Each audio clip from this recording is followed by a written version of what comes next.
Welcome back to The Insight. Isang ligtas na espasyo para sa mga panahong mahirap maniwala pero patuloy pa rin kumakapit.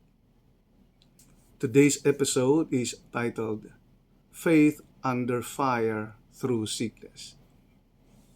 Ang ating pananampalataya ang target ng kaaway para tayo ay panghinaan ng loob, bumitaw sa pananampalataya sa Panginoon sa pamamagitan ng pagkakaroon ng karamdaman.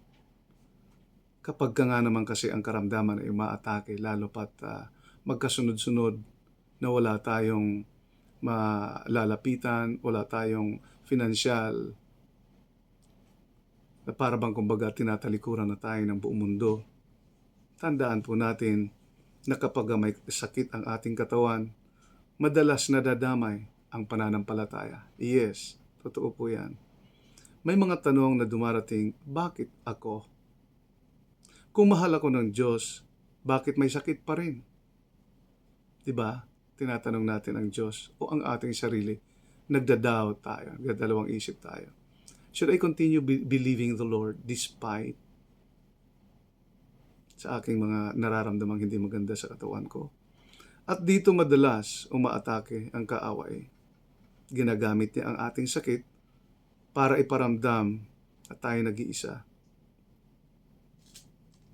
Pero pakinggan natin ang pangako ng Diyos sa mga awit chapter 41 verse 3. Ang sinasabi rito, pinalalakas ng Panginoon ang may sakit sa kanyang higaan. Pinalalakas ng Diyos. Bakit? Sumasampalataya tayo. Ang sakit ay hindi ebidensya ng kawalan ng Diyos. Minsan, ito pa ang lugar kung saan ang Panginoon mismo ay malapit sa atin. Maaring hindi agad gumagaling ang katawan o ang karamdaman sa ating katawan, pero hindi kailanman humihina ang pasensya ng Diyos sa atin. Kung ikaw ay may pinagdadaanan ngayon, physical man o emotional, alalahanin mo ito, hawak ka pa rin ng Diyos kahit mahina ka. Kasi hindi naman magiging hadlang sa Panginoon ang pagiging physically, emotionally, mentally, even financially and spiritually mahina. Basta ang importante ay may pananampalataya ka na hindi maapektuhan ng kahit ano.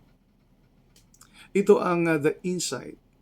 Sa gitna ng sakit, mananatili kang nakakapit sapagkat ang Diyos ay tapat kahit sa mahihina nating sandali.